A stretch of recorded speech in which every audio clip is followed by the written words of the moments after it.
ഓണവിപണി സജീവം.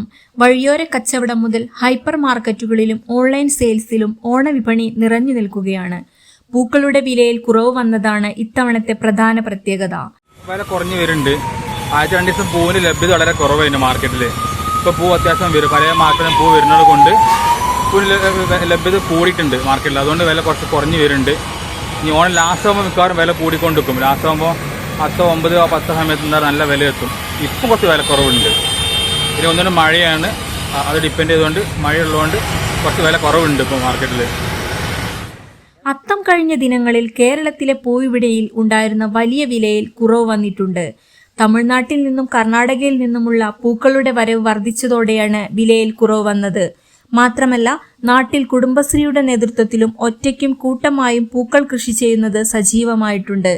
ചെണ്ടുമല്ലി, ഓറഞ്ചും മഞ്ഞയും വിവിധ നിറത്തിലുള്ള ജമന്തിയും വാടാമല്ലിയും റോസും പൂക്കളത്തിൽ നിറയുമ്പോൾ കീശകാലിയാവാതെ ഓണം ആഘോഷിക്കാൻ മലയാളിക്കാവുമെന്നത് ആശ്വാസകരമാണ്.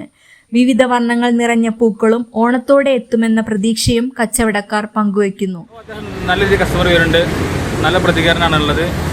ഇപ്പോൾ കഴിഞ്ഞ ദിവസം ഇന്നലെ കോളേജൊക്കെ ഓണാഘോഷമുള്ള നല്ല രീതിയിൽ നടന്നിട്ടുണ്ട്. നല്ല സെയിൽ ഇന്നലെ ഉണ്ടായിട്ടുണ്ട്. ഇപ്പോൾ ഇന്ന് അവധി, പല സ്കൂളിലും അവധിയാണ്, ഗവൺമെൻറ് ഹോളിഡേ ആയതുകൊണ്ട്. നാളെ സ്കൂളുകളൊക്കെ ഓണാഘോഷം നടക്കുന്നുണ്ട്. നാളെ ഒരു പ്രതീക്ഷ കാണുന്നുണ്ട്. പിന്നെ ലാസ്റ്റ് ഓണം 8, 9, 10 പ്രതീക്ഷ കാണുന്നുള്ളൂ. ഇപ്പോഴത്തെ നല്ല രീതിയിൽ പോകുന്നുണ്ട് മാർക്കറ്റൊക്കെ. സാധാരണ രീതിയിലുള്ള പൂവിനുള്ളൂ ഇപ്പോൾ മാർക്കറ്റിലുള്ളൂ. വെറൈറ്റികൾ ലാസ്റ്റൊക്കെ ഉണ്ടാവുള്ളൂ. 10, 9, 10 വെറൈറ്റികൾ കളേഴ്സ് വരുള്ളൂ. ഇപ്പോൾ സാധാരണ നോർമൽ കാണുന്ന പൂവുകൾ മാർക്കറ്റിലുള്ളൂ. തിരുവോണത്തോടെ പൂവിപണിയിൽ വീണ്ടും വില ഉയരാൻ സാധ്യതയുണ്ട്. ന്യൂസ് ഡെസ്ക് എയർ1. സാധാരണക്കാരുടെ കുടുംബ വസ്ത്രാലയം ഷാദി സിൽക്സ് ഇനി കൂടുതൽ സൗകര്യങ്ങളോടെ.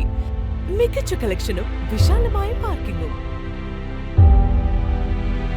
ഷാദി സിൽക്സ്, ബസ് സ്റ്റാൻഡിന് എതിർവശം, കൊണ്ടോട്ടി.